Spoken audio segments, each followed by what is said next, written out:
It's time for Tennessee Prime, an inside, in-depth look at Tennessee football through the eyes of those that wear the orange and white.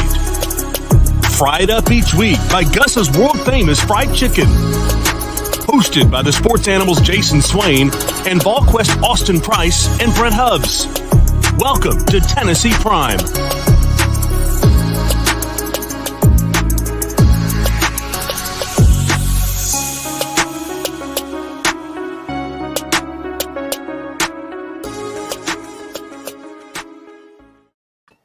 Welcome into Tennessee Prime, sponsored each week by our friends at the world-famous Gus's Fried Chicken over there on Sutherland Avenue. If you've not been to see them lately, stop in. It's a great place to pick up some tailgate food as you head over to Neyland Stadium on Saturday. Tennessee and Alabama, Jason Swain, coming up 3:30. You are the Alabama native.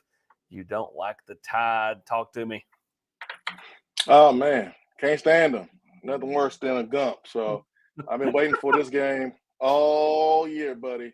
And, man, so happy that Tennessee is good, man. Tennessee's good and has a chance to win this game. So that makes it even better. I know just talking with some of my, Bama friends and some family members who are Bama fans, they nervous, Austin Price. They nervous. I think they should be after watching Tennessee beat up on LSU and the struggles that Alabama's having without, their starting quarterback, Bryce Young. So this is a good feeling, man. It's been a long time since we've entered this game with these type of expectations and optimism about playing Alabama, who is, one of the best teams in the country, one of the best programs in the country.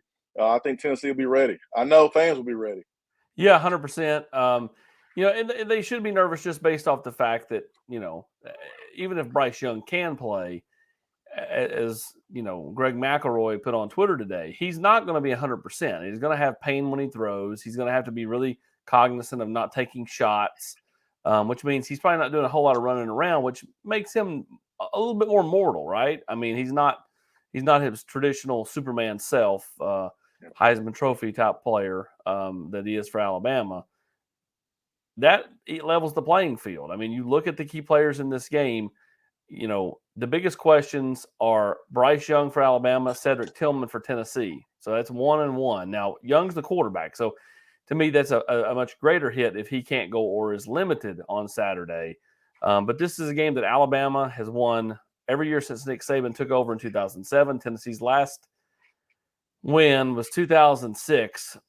Jason, do you know what happened 7 months after the last Alabama win, which was a game you played in? The last Tennessee win? Yeah, the last Tennessee win. The last Tennessee win over Alabama. 7 months after that happened. Do you know what came out? No, I don't know, man. I'm still busy smoking my cigar. The first iPhone. It's how long it's been. So don't do that, Austin. Hey, that's how long it's been. Again, top 10 matchup. Number 6 Tennessee, number 3 Alabama coming up at Neyland Stadium. The game's on CBS 3:30 on Saturday.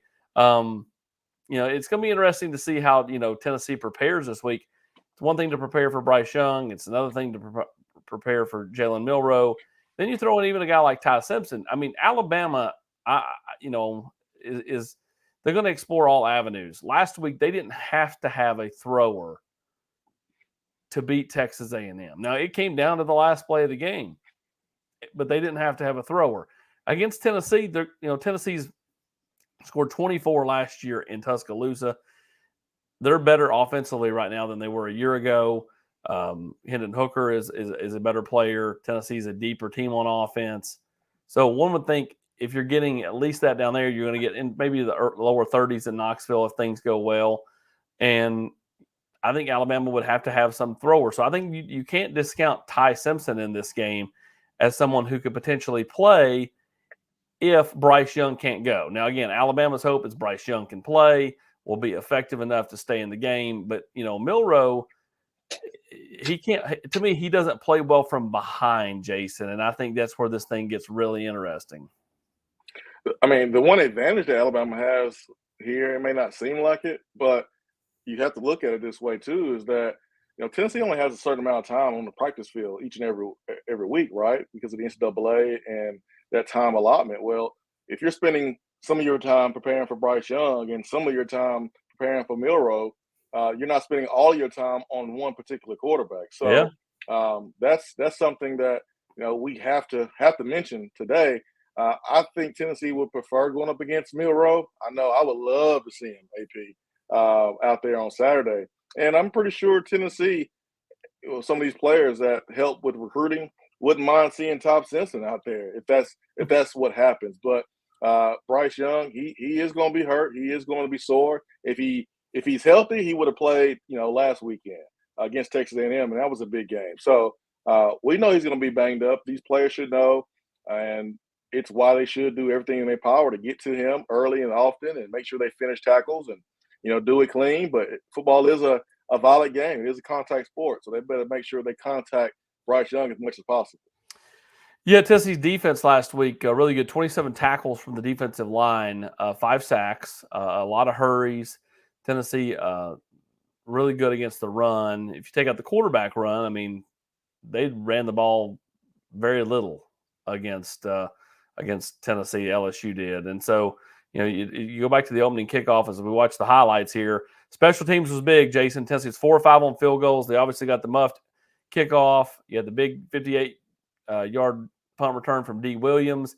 And then you had 2 punts, one of them down inside the 5. Jabari Small goes over 130 yards against LSU, his best game of the year. Tennessee ran for 263 yards and against the Tigers, where the Tigers only ran for 55 against Tennessee. Offensively, this team was clicking, but really clicking in all phases as you see the D. Williams punt return right here. Yeah, Tennessee against Florida, man. You found a way to win, but it wasn't pretty defensively.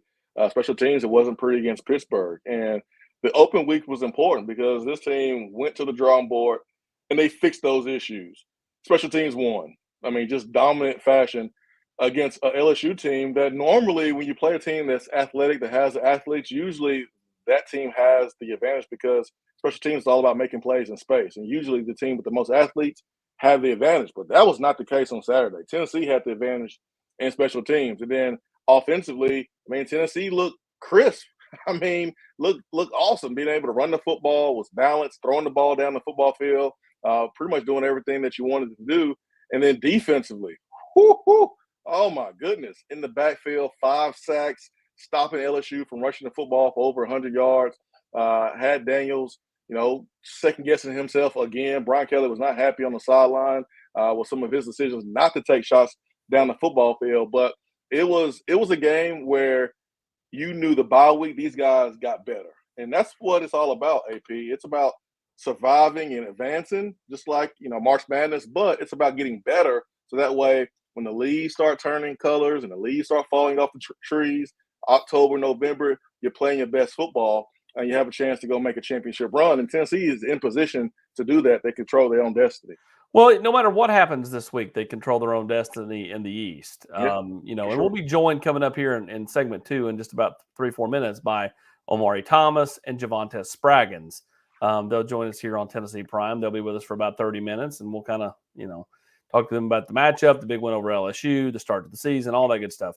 And we'll also have interactive questions from you, the audience. So we get in the comment section in segment 3, and we'll have them take your questions. But there's no doubt about it. This team's playing really well, clicking at the right time, Jason. And it all goes to that guy right there. He's instilled a belief system. Kids are not only having fun, but they're thriving. Playing really successful football. And Byron Young, 2.5 sacks on Saturday, is a kind of a testament to just kind of hanging in there. He had gotten home very little to this point in the year, had been close a bunch, and just hadn't got there. And all of a sudden, Saturday breaks through in a big way. Hey man, the momentum wheel is moving at a fast pace because once you have success, your belief level goes up. And when your belief level goes up, you put in more work. And when you put in more work, you start having success. And then it's a cycle. And right now, Tennessee, these players, they're seeing the results based on the work that they put in, based on the belief they had to have to put in that work. So imagine this week, there's more belief level now than ever with each other and these coaches. So these guys, they're going to go out there on Saturday, and I feel like that they have every chance to go out there and win. And honestly, right now, Tennessee is playing better than Alabama. So, I wouldn't be surprised at all if Tennessee goes out there and beat Alabama. But you have to execute, You got to handle business. Alabama was a championship program for a reason. So, man, looking forward to talking to these guys after the break. AP, you going to send us the break so we can get it cracking? I'll tell you what, let's take our first break on Tennessee Prime. We'll come back. We'll be joined by Omari Thomas. We'll be joined by Javonte Spraggins. Those guys have just wrapped up Tuesday night meetings. They are either matriculating to the library or heading to the apartment, and they'll join us live coming up on the other side. He is Jason Swain. I'm Austin Price. You're watching or listening, depending on where you're watching and listening, to Tennessee Prime on the VolQuest YouTube channel and on 99.1 The Sports Animal. Bite into that crispy crust with just the right amount of spicy, and you're going to taste the tender, juicy, succulent chicken that is Gus's world-famous fried chicken. A timeless Southern tradition that started over 60 years ago in Mason, Tennessee with a secret family recipe. Gus's has stood the test of time and spread throughout the world. It's not just famous, it's world-famous fried chicken at Gus's. The game has changed and Spire Sports is here. With name, image, and likeness arriving, your Orange fandom can now be put into action. Visit thevolunteerclub.com and become a member. 90% of every dollar generated through the Volunteer Club, powered by Spire, will go directly to athletes to improve the student-athlete experience at Tennessee. It's not just about winning the next game. It's about next season. It's about the next generation. It's about the Tennessee legacy. Join at thevolunteerclub.com. That's thevolunteerclub.com. VolQuest.com has been the gold standard for Tennessee football coverage for over 20 years, led by an experienced staff with over 600 games covered amongst them. Speed, and then some more speed. VolQuest takes you behind the scenes with features on coaches and players. For only $9.95 per month, find out why VolQuest continues to set that standard.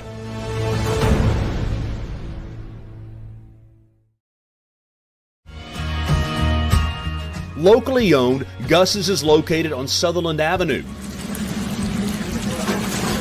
and has been voted the best fried chicken in every city they've ever gone to. Throw in some delicious and mouth-watering sides, and it's easy to see why Gus's is a must-have at your dinner table.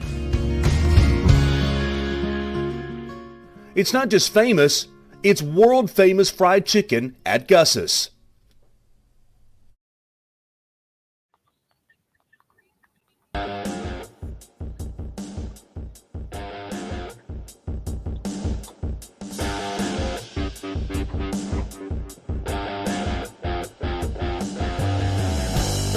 Get better.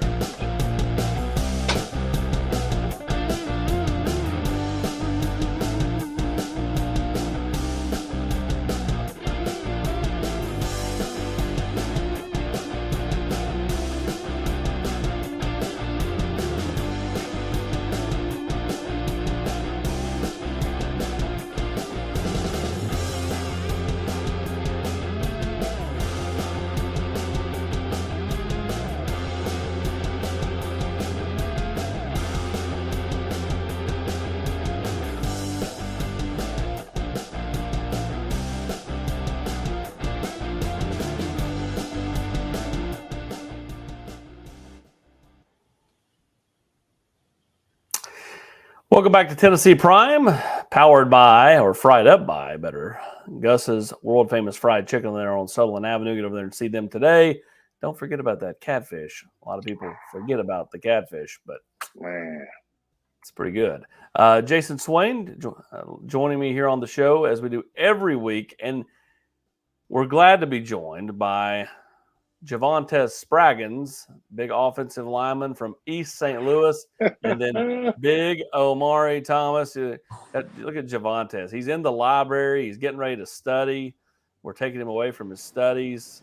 What are you studying, big fella? Alabama defense.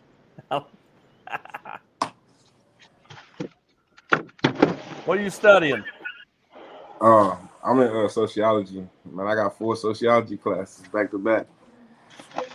Hey, man, I got you. I'll do the work for you this week, okay? I need you focused on Alabama. Man, you can borrow my degree, man. We got to get you ready for Alabama this week. For real. Javonte, how fun was Saturday? I saw you after the game. You had a stuffed tiger running around, having a good time.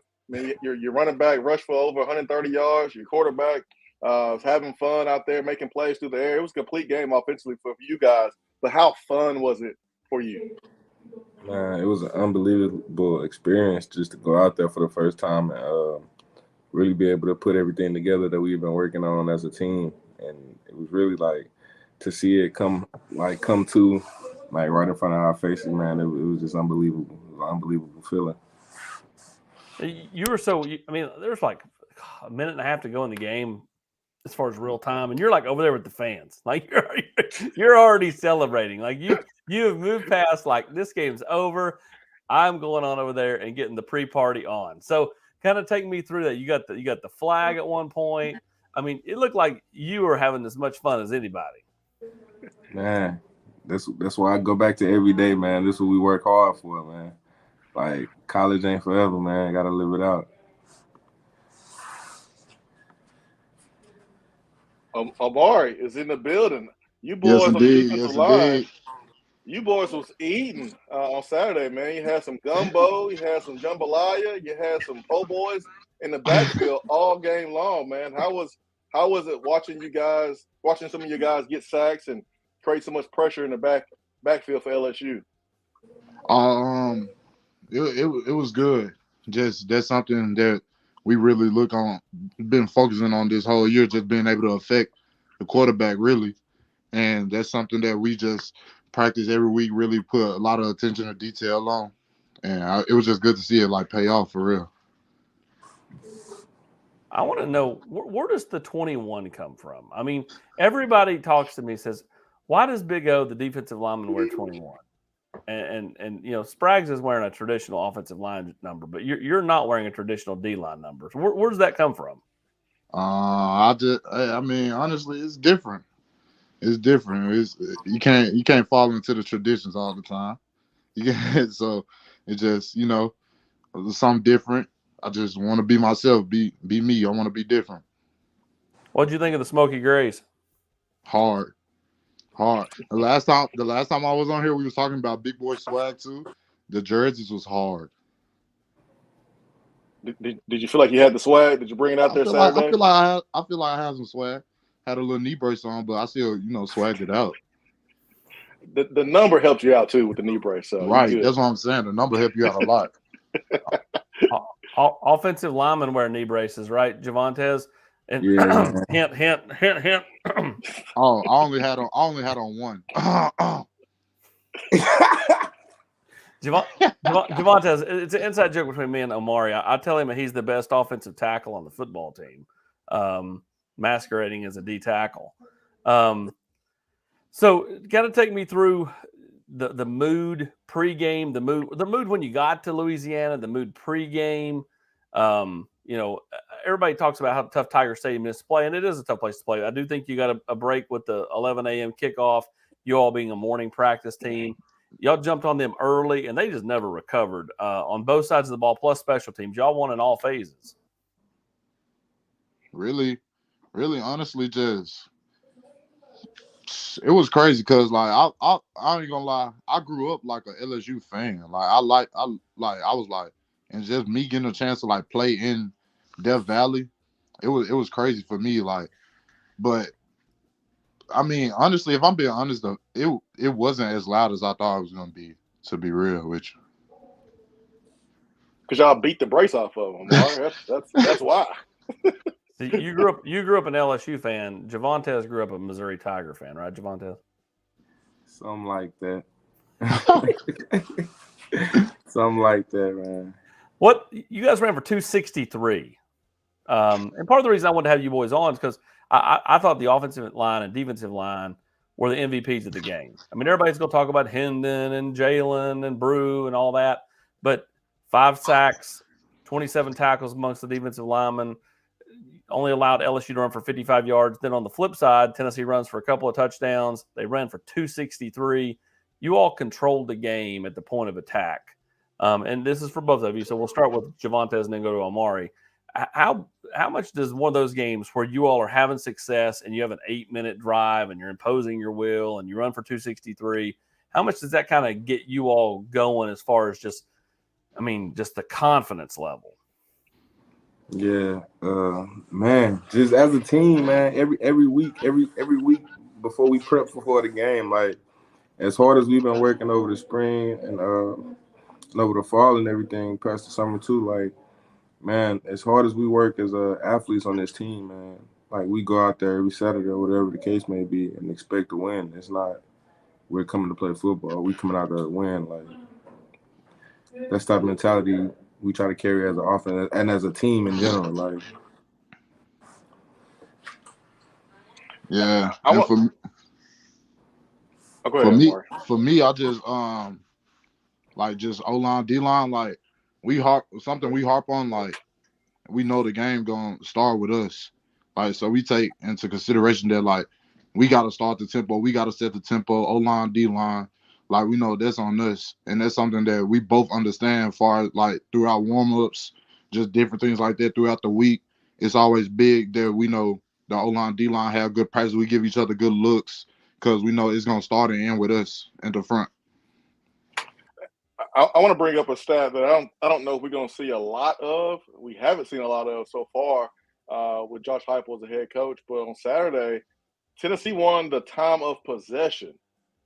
So for you, Amari, how cool was that to be able to chill a little bit more on the sideline? And then for you, Javontes, think about the Florida game and how the 4-minute offense didn't necessarily go the way we wanted to, but we come back the next time we play and we have an 8-minute offense and did a great job. So different perspective. One guy's on defense, other guy's on offense. But Amari, you first. Just how was it being able to chill on the sideline for a good 30 minutes?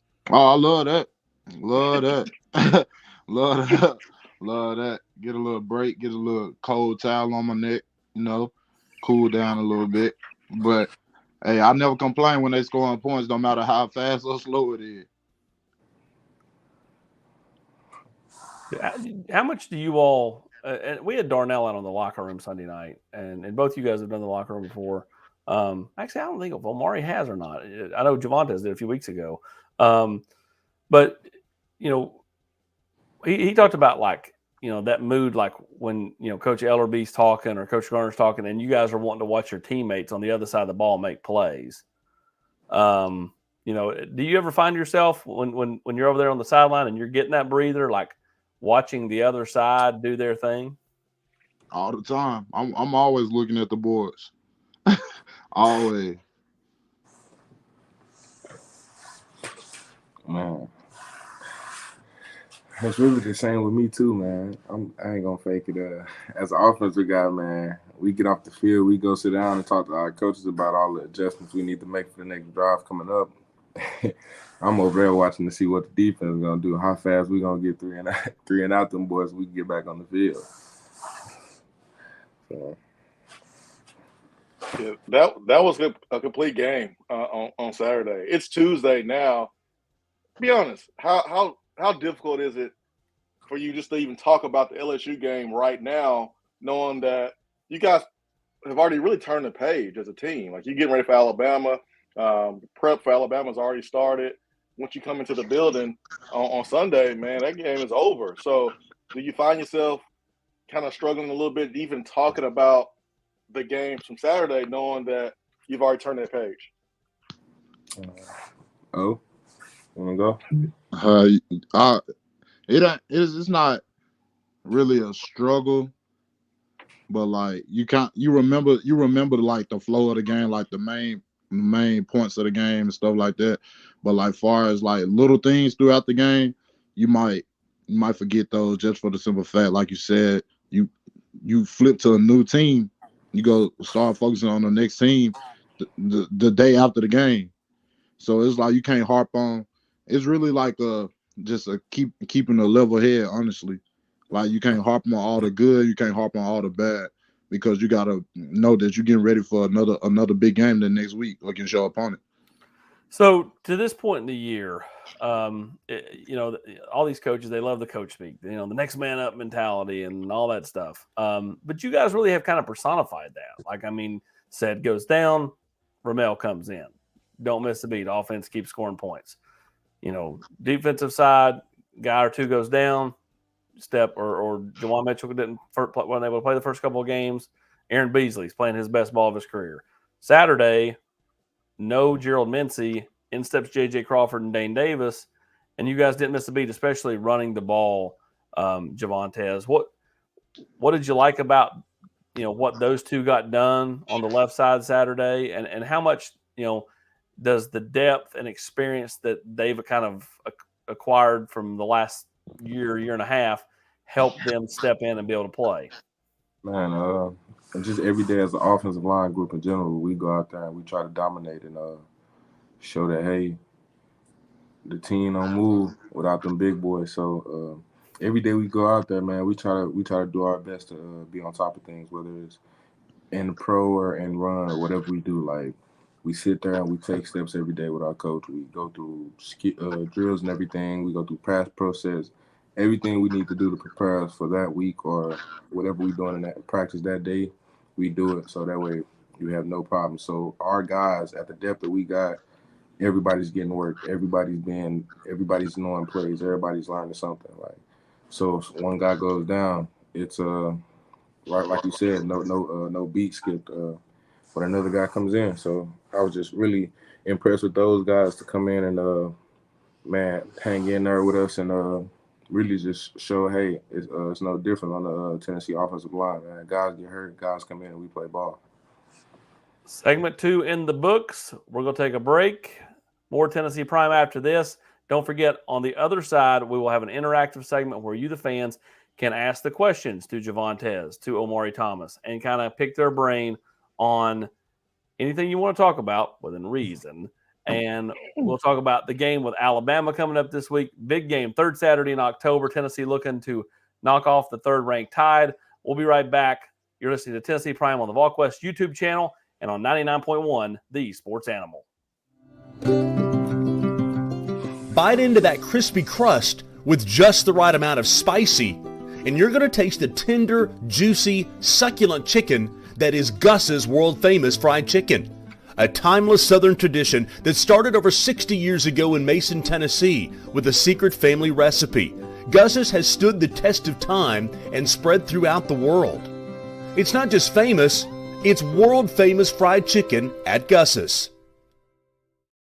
The game has changed and Spire Sports is here. With name, image, and likeness arriving, your Orange fandom can now be put into action. Visit thevolunteerclub.com and become a member. 90% of every dollar generated through the Volunteer Club, powered by Spire, will go directly to athletes to improve the student-athlete experience at Tennessee. It's not just about winning the next game. It's about next season. It's about the next generation. It's about the Tennessee legacy. Join at thevolunteerclub.com. That's thevolunteerclub.com.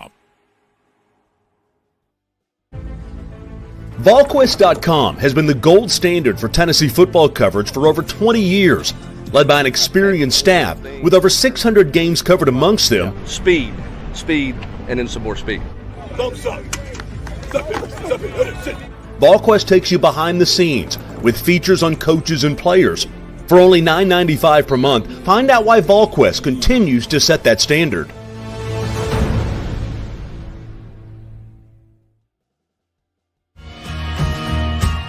Locally owned, Gus's is located on Sutherland Avenue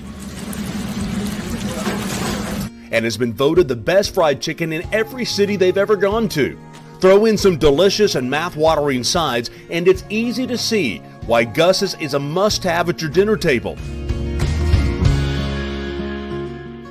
It's not just famous, it's world-famous fried chicken at Gus's.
And welcome back to Gus's world famous fried chickens, Tennessee Prime on the Sports Animal and on the VolQuest YouTube channel. Always love this when the guys they get on their phones and they're texting, and then all of a sudden they're off screen, and you get the random pictures pop up. So this is the interactive portion of the show, Jason, where we're gonna take questions from those viewers and just kind of see kind of where this takes us. We'll start with Brandon Ramsey, who says, "Let's remind Bama how it used to be and how it should be on Rocky Top. This city will shock the nation after our team rolls the Tide into the Tennessee River." Again, this game, as for a long time has been a thing of streaks. Tennessee, it was Bama in the 80s, Tennessee in the 90s and early 2000s, and then it's kind of been Bama ever since Coach Saban got there. Tennessee's gotten close. They were right there within a score going to the fourth quarter last year, and then Alabama was able to pull away. Javontes, when did you first know that the Tennessee-Alabama rivalry was a big thing, smoking cigars if you win, all that stuff? Since I got here in 2020, man, I knew it was a big deal. And even before I got here, man, it's just SEC ball is really important and tradition-wise, especially the games that go on, the Alabama-Tennessee tradition, man. I didn't know as much as I knew when I first got here about it, but, man, it's a big deal to be a part of. And, man, it's just something else. We'll go to Kyle Adams next. Kyle says, "Who's winning the one-on-one matchup between those two dudes, and how much is the hate for Bama left in the locker room?" Well, forget the last part, but we'll focus on one-on-one matchups. Amari is an interior offensive lineman or defensive lineman. Javontes is an interior offensive lineman. How much do you guys hook up in drills and stuff and fall camp and all that? I know it's not as much this time of year, but fall camp, do you guys go head-to-head much? Oh, Sprags. Oh, man. But not go ahead. Yeah, you go. Yeah, like me and Sprags, we always battling. We always one of the two always winning. It's just since freshman year, we both in the same class. We both came in just both trying to play as freshmen, and we both just always had that edge about us. Always keep pushing each other. But like recently, we really haven't even been going. We don't really go against each other like that because I usually play on the opposite side of where Sprags play. So I usually go against Jerome a lot. Is that true, Sprags? You got something else you want to add to it? Nah, it's true. He said it all, man. Right. Like I said, since freshman year, Old been my dog, man. He came in with an attitude, and it worked in his favor, man. That guy's a guy right there. Big O's got an attitude. He's like one of the nicest people on the earth. No, I'm talking about football-wise. He's definitely a nice guy, man. He a great person to be around for real as a teammate. But it's like Elijah Herring. Thank you, Sprags. Yeah, when that helmet get on, it's something different, man. Got to. And the same thing Sprags saying about me is the same thing about him. You off the field and on the field is two different people. You won't even know. That's the way it's supposed to be. Wayne asks you, Sprags, do you have any superstitions you do pregame? You said superstitions that I do pregame? Nah, not really, man. I'm in my mode before I even get there, man. And in the hotel pregame meal, I'm already ready. That night before, I'm sleeping thinking about the game, man. Like it's in my head. Game week, I'm finna go out there and rip somebody's head off. So, man, I'm always prepared, man. When it's time to go, it's time to go, though. Zach Cherry asks, Omari, how was Coach G during the bye week? Ha ha. Is that some type of joke? Obviously, he knows Coach G is one that pushes you guys. I mean, he come in there with all his analogies today, talking about the only three things that don't lie are the mirror, the film, and the Bible. He said that. He said that all the time in our meeting room. Like that's like one of his favorite sayings. But he was cool over the bye week. We still got better as a team. We came out. We practiced. he still pushed us to be good, cool. He was cool. Yeah, the bye week is a lot about you guys getting back to the fundamentals, you guys getting healthy, but some of the younger players getting some reps. What did you guys see from some of the younger players or players who may not be playing that could be playing, in the near future? Who stood out to you guys?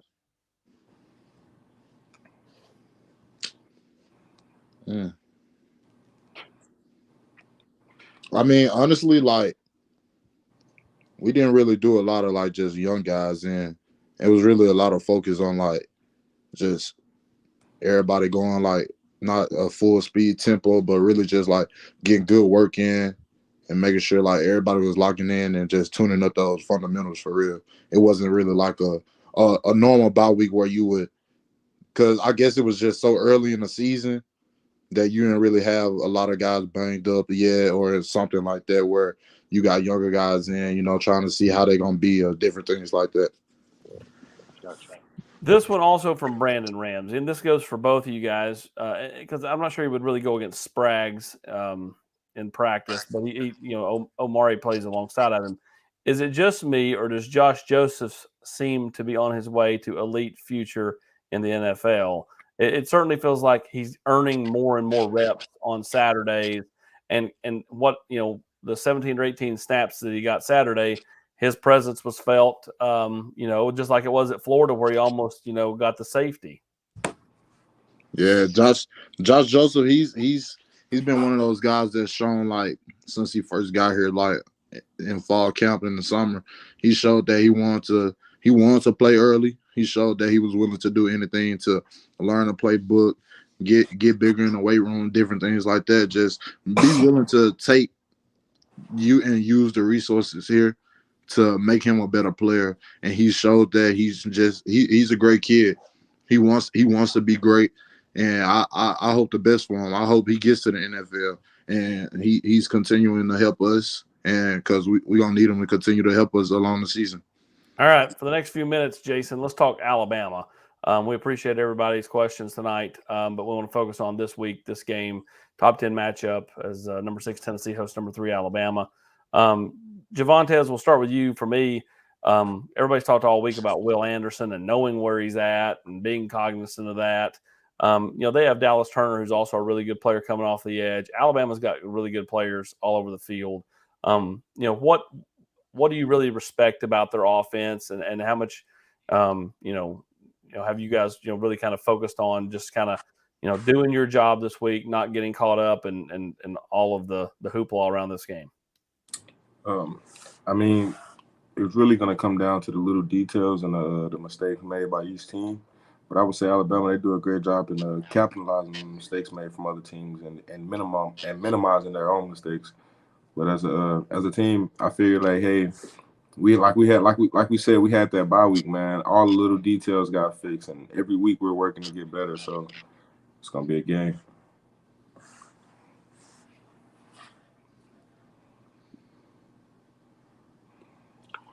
Have you guys seen the film and remind yourselves that it's more about worrying about what Tennessee does rather than worrying about Alabama? I think sometimes when you play against a team like Alabama who's been successful, that has a higher number next to their name, sometimes that you can kind of lose sight of what you need to be doing. Have you guys had that conversations internally about just focusing on yourselves and just doing your job? Yeah, just watching the film, you watch the film, Alabama is a well-coached team. So it's like, but that's week in and week out, you competing against yourself. We know that Tennessee playing against Tennessee, and we know we got to be able to do what we do. Like Spraggs was saying, focusing on the small details. Everything comes down to those small details, and make sure you're paying close attention to those. A lot of those times, small details can be overlooked, but those are really like the big game-changing things that can affect a game for real.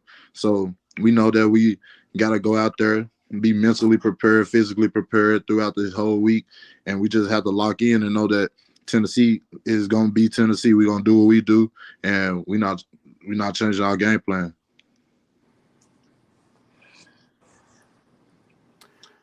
When you look at this game, it means to so much to so many. Especially the old timers. They've not seen Tennessee win this game in a while. The atmosphere is going to be special Saturday. It was special for Florida. They checkered it for that. They're oranging out Saturday. How much do you look forward to that atmosphere? And obviously, you all kind of, kind of live off the crowd. And when it gets loud, it makes it better for you guys. Is there a moment where you feel like you've seen Neyland at its loudest? And it doesn't even have to be when you played. It could be a moment when you were there as a recruit. Sure, for me, I say just like I can't wait. I can't wait. Just the atmosphere is gonna be crazy. Like you said, we feed off of the atmosphere as defense. So I can't wait to be in Neyland, like sold out, all those fans, orange out, everything that goes into it. Like you just gotta really sit back and enjoy it and like know that like something that we talk about all the time that Coach Hyper says is something that we created like as a team.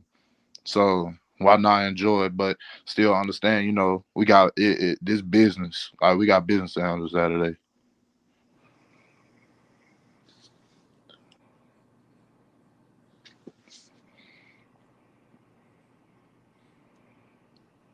Jason, go ahead. Y'all got y'all's ball walk fit ready? I mean, you always got to look clean.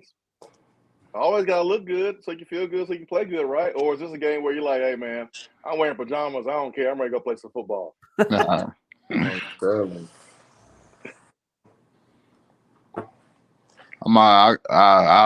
like a last minute thing that I'll be doing. Like I kind of just wait till that Thursday to find something in the closet. If I ain't got nothing in the closet, then I just try to whip something up with what I got.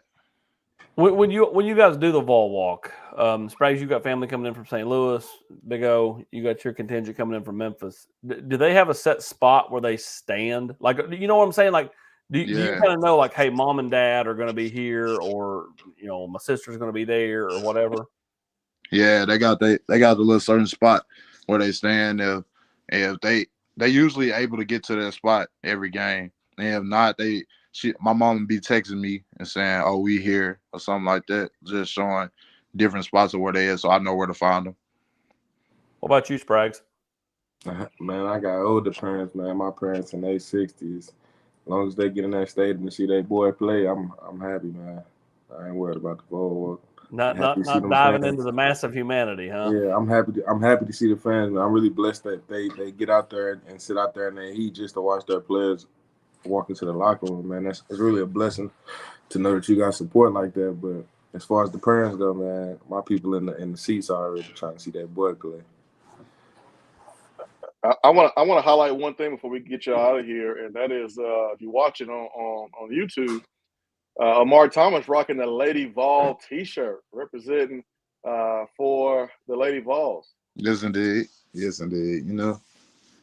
I feel like I like the light blue. You know what I'm saying?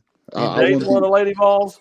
You said what? You dating one of the Lady Vols? Nah, man, nah. I like the light blue, and we big on support at Tennessee. That's right. You were going to do the show a month or so ago, and you're like, "Hey, can I do next week? I've got to go to this Lady Vols volleyball game." Hey, we big on support around here. We know people gonna come. They come to our games. People support us. We try to do the same around here. Then it's like I said earlier, like being different. You're not gonna see a lot of people, a lot of dudes in general with this hoodie on, this little sweater on. You're supporting the Lady Vols, and Spragues is supporting the library. Look at him. He is just rocking it out over at the library. I mean, like, how many people have went? Oh, I ain't gonna fake it. It's a little empty right now. It's a real silent library. You tell them, shh, it's Bama week. Yeah. It's Bama week. It's Bama week. Jason, you got your cigar ready for Saturday just in case? Oh, I got it. Just in case. Just in case. Yeah, I ain't gonna fake it. I heard that too, man. Hey, Just in case. Really? Hey, Really? here's what Really, I know. AB? Here's what I know, Omari, is it's my job to make sure that none of you all put any kind of bulletin board material out there. So I have to phrase things a certain way. You know, I interviewed Darnell the other night, and he gave me this juicy quote, and I said, Darnell, I wouldn't run that for $1 million. No, you're right. Yeah, So, you're no, right. I got to phrase it a certain way to protect you. That's right. Yeah. Uncle Austin. That's right. That's right. Yes, indeed. That's right. He protecting you. Yeah, but I got mine ready. I'm ready to go, man. I am ready to go. I've already told my to it. wife. My wife and my daughter are going to go, and she's like, "What's this cigar thing?" And I said, "Catherine, it's been a thing for 75 years or whatever." I'm like that. I said, "But I said, if Tennessee wins this football game, I said I want my 9-year-old holding a stogie, and I said I want you to just take a picture of her. I said it'll be awesome. Just don't let her puff on it." Everybody in my house getting a cigar. Even the dog. Everybody get one. Max, If we take care of business, guys. there we go. Look at Caldwell. There it is. Hey guys, that's what Caldwell looked like before he got white hair. I did not know that was called. Man. Man. Look at that bowling polo shirt he got on. For real. Woo. Adidas. Caldwell. Adidas. He got the Adidas long sleeve on that. No, I Caldwell fresh, boy. That's awesome that Trey, who is our producer on this show, he does a great job, and it's ironic that he would pull up that photo because he could have pulled up another coach and y'all might not have known him, but since Steve's back a part of the program again, you guys actually knew who that was. Yeah, for real. Well, guys, we'll get you out the door. We appreciate you, and good luck Saturday against Bama. And hey, listen, if me saying if motivates you guys, then if away, and keep getting motivated for Saturday's game. Tennessee and Alabama, 3:30. The great Omari Thomas, the great Javonte Spraggins. We appreciate you boys, and you guys are both right. You guys are great kids off the field and good players on it, and we appreciate you joining us. Thank y'all. Good stuff. Good stuff. Jason, we've got our final break. We'll take it. We'll come back. We'll continue to break down Tennessee and Alabama, just you and I, and we'll talk a little bit of recruiting on the other side. Tennessee set for another big recruiting weekend on the Hill. Tennessee and Alabama, 3:30. You're listening to Tennessee Prime, fried up each week by Gus's World Famous Fried Chicken on Sutherland Avenue. He's Jason Swain. I'm Austin Price. We'll be right back.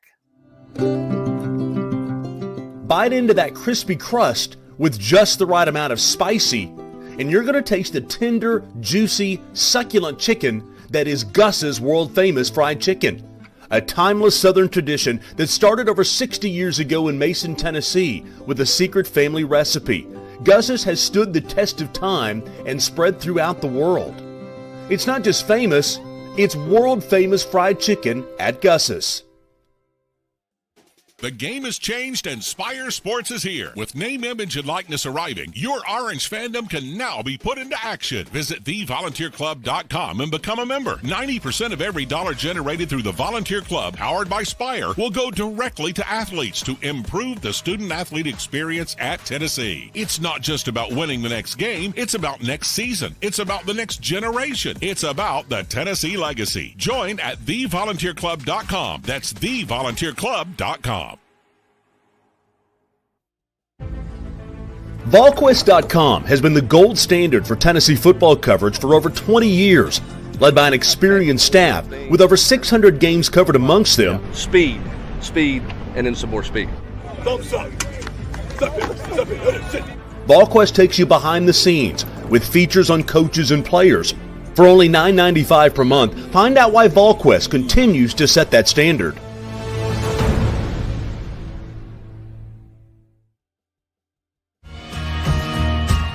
Locally owned, Gus's is located on Sutherland Avenue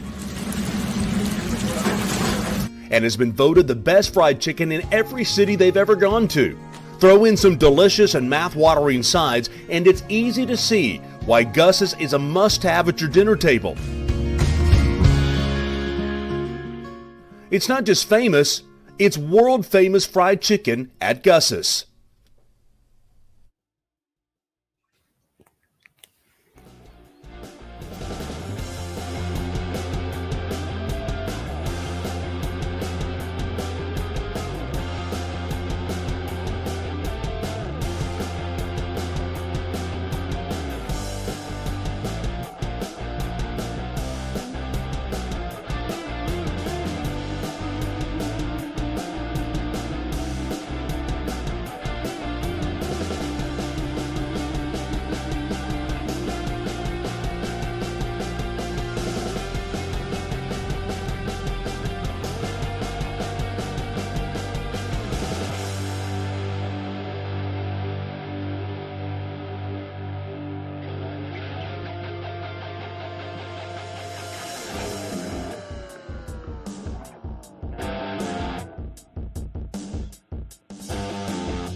Tennessee Prime, world famous Gus's Fried Chicken is our sponsor for this amazing show. Austin Price, VolQuest.com. Jason Swain here, 991 The Sports Animal. I'm like Tyrone Biggums, AP. Give me the recruiting nuggets, man. I need them.